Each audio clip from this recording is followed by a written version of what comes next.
This is because this person has applied a particular trick and tips which help him to escalate his score more than your own. You are ignorant of the particular tips and tricks. And hey, if you're new here, my name is Gideon and I'm a student of University of Nigeria. So if you're new to this channel, you're welcome and keep watching this because it's really going to tell you how to answer your JAMB examination. So in the course of this video, I'm going to be giving you first one tips and the second one, I'm going to be giving you the tricks. So under these tips, I'm going to be laying down things you need to do on your examination hall when you're answering your examination question. And under the tricks, I'm going to be showing you some simple steps and things that you need to apply, even in questions you're not conversant with. I'm going to be showing you some tricks you're going to apply in order to get higher percentage of answering that question correctly. So let's move on to the tips. So number one tip is be positive and as calm as possible. You know, there is this kind of overwhelming feeling that always comes when a student wants to sit for an examination. Even before you enter the examination hall, there's this feeling that comes. I can relate to it. But the point is, how are you able to react to this situation? How you're able to react to it matters a lot because it will contribute to the effect that your body will exude in terms of being positive and calm during your examination. So being positive is a matter of believing that question that will be asked will be easy. Now, there's a kind of a situation whereby the first two questions or the first three questions we see in our examination will be quite hard or obviously something we can solve.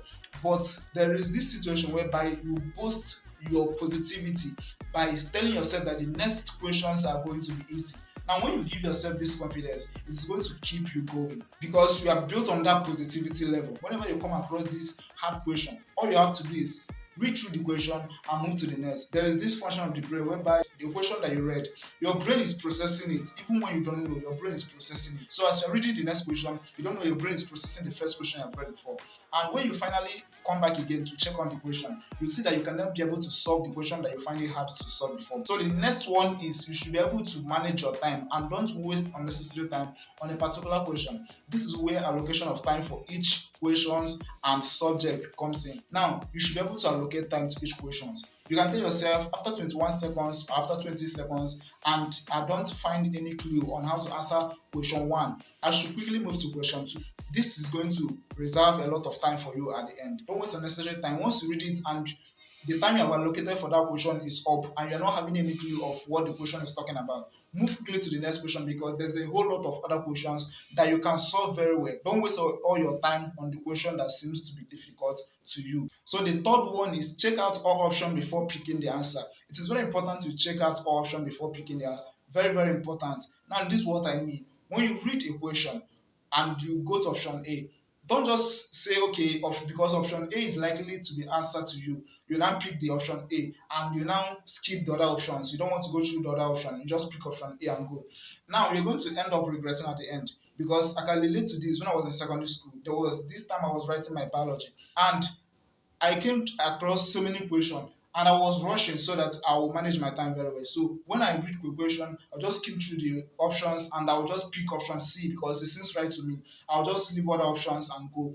Now, when I finished exam and I now brought the script, I was checking what I solved. I was not seeing that I was making a lot of mistake. Now, I told myself that assuming I went through all the whole options, I would have figured out that this option is the correct option because I definitely know that it is the correct option. But because I refused to go through all the whole options, I wasn't able to figure it out.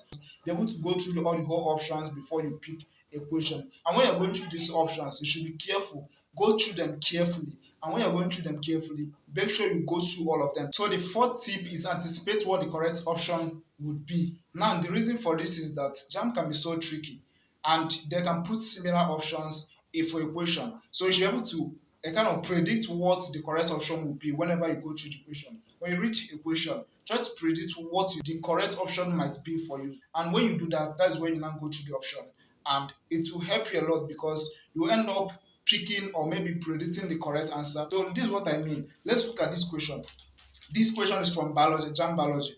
It says one of the functions of xylem is, we already know that xylem has two functions. And one of these functions is that it serves as a supporting tissue for plants. And the second function is that it transports water throughout the whole part of the plant. Now, without this, we won't be able to know what we're going to pick in this option. So even without looking at the option, I've already listed what the possible answer can be for this question. So when I'm now going through the option, I will not be able to pick the correct answer and not be confused. So let's look at the options now. It says the first option says strengthening the stem of plants.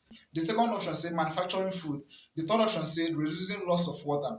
The fourth option says conducting manufactured food. The fifth option says storing unused sugar. So with this already, even though we are close to the answer, even though we are not straight to the answer, but there is an answer that is close to it. There's an answer that is similar to it. Serve as a supporting tissue to plant. Of course, when something serves as a supporting tissue to something, it is strengthening it. Okay, so we'll be able to understand that option A is correct. So the fifth and the last tip is you should be able to cross-check your work after you have finished your examination. And that is where time management comes in, because if you don't have time to cross-check work, it is a whole problem on its own. So you should be able to cross-check your work when you have finished your examination. You should be able to cross-check your work. And that is where time management comes, because if you don't manage your time very well, you won't have time to cross-check your work. So you should be able to cross-check your work. Make sure you manage your time very well. Great time to cross-check your work. Spend the rest of the time after you have finished answering your examination question, cross-checking your work, so that you correct some of the things that you made mistake on before submitting. So the next one we're moving to is the tricks. So number one under the trick, you should be able to figure out the formula for equation from either the equation or from the option. So there are some questions that will be asked, and in the option you'll be given units, and from the units you can be able to figure out the formula for that question. And there's also some questions that will be asked, and from the units for the parameters on the question you can be able to figure out the formula also for that particular question. Now this is what I mean. Let's look at this question. Now the question says if the stress of a wire is 10 raised to power 7 Newton per meter square and the wire is stretched from its original length of 10 cm to 10.05 cm, the Young modulus is what? So you can be able to solve this if you first of all know the formula for Young modulus. Of course, Young modulus is equal to tensile stress over tensile strain. So with this, what are we looking for now is the formula for stress and the formula for strain. And we can simply get that from the equation. Now the equation says the stress of the wire is 10 raised to power 7 Newton per meter square. So from this Newton per meter square, we can be able to know that Newton is for force, while meter square is for area. Now, the reason why it is per is because the area will be under the force. It will be a denominator. So the formula for stress should be force over area. So we have been able to derive the formula for stress from the equation, which is force over area, because we know the unit is given to us as Newton per meter square. So definitely force is Newton and meter square is area. So it should be what? Force over area. So from the equation, we'll be able to drive that. So let's look at the strain. Let's move to the strain. So we're able to know that strain is equals to extension over original length. So with this, we're able to say that, okay, since we have the original length with 10 cm, and extension from this is 0.05, because it was 10 cm before and it was extended to 0.0. It was extended to 10.05. So the additional length is 0.05, which is the extension. So the strain of this particular question is 0.05 over 10 cm. So it's going to be extension over original length. So when you have these two parameters, the stress, the formula for stress and the formula for strain, getting the Young modulus is not more going to be a problem, because you're going to just divide each of them and divide it finally and get your correct answer. So the next one is elimination method of answering questions. Now, in a particular question, there can be some obvious option that is not the correct answer. Now, what you're supposed to do at this point is not to look at them and try to avoid them by looking at them. No, what you're supposed to do is to cancel them out, eliminate them. This is going to give your mind that sense of collection to know that this is the particular remaining option to answer or to look at. And when you do that, your sense is going to give you that kind of sense of control and centeredness. And when this happens, it is going to be able to come up with a chance of answering the right answer. Always cancel out options that are obviously wrong in order for you to be able to answer it correctly, because when you're canceling out the option that is obviously wrong, you'll be left with options that are likely to be the correct answer, and it's going to increase your chance of picking the right answer. The third one is grammatical accuracy of answering question. This simply means answering question based on how grammatically correct they are. You know, there are some examination, basically like JAMB, some examiners actually concentrate on the questions they're asking and also the option. Now, this is what I mean. When they ask question, the only option they're going to be mindful of is only the correct option. Now, the rest of the option, they might not even be mindful of it. They will just just put any option there. Now, there are some examiners that do like that, while some doesn't do like that. In fact, it is hard to find these days, but it can happen, okay? It can happen whereby the wrong answer will be there. That is not grammatically correct, and the only one that will be grammatically correct is the right answer. Let's look at the question. Let me show you what I mean.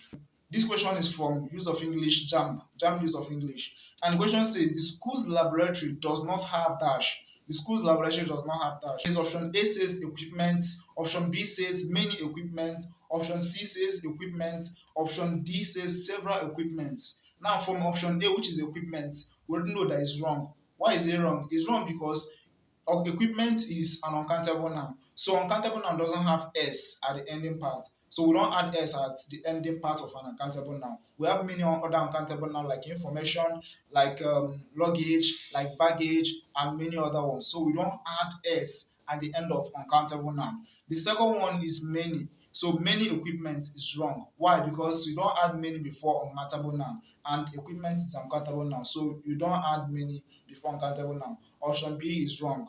Now let's move over to the option C. Option C says equipment.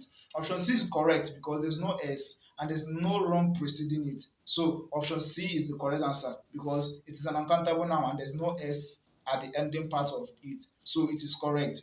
And option D, several equipment, of course, is obviously wrong. So from this, we'll be able to figure out what the correct answer is, even if you don't know the answer or maybe you are confused. From the grammatical accuracy of what the option is saying, you have been able to figure out what the correct answer is. So the fourth trick is exception rule of answering question. Now, this is very simple and straightforward. This is because why I'm putting it is because some students has find this type of thing difficult, and the reason why they find difficult is because they don't pay attention to what question is saying. Many students have failed a lot of questions because of this exception rule. Now it is quite easy and straightforward. The reason why is because some students are careful of it, while many students are not careful of it. It's a kind of question whereby a question will be asked, and at the end they will put except. Now, if you're not mindful of this except, you end up picking the wrong answer as the right answer, and you came out from the exam hall rejoicing. The way I used to see this type of question, whenever I see except, I'll have it in mind that whatever I'm seeing is going to be different, totally different from other options. So whatever option I'm picking, whenever they add except in the equation, it's going to be an option that is totally different from other option.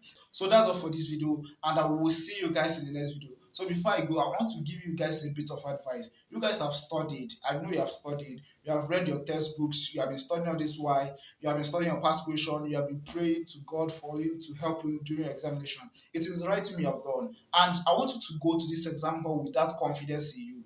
Go to this exam hall with that confidence in you.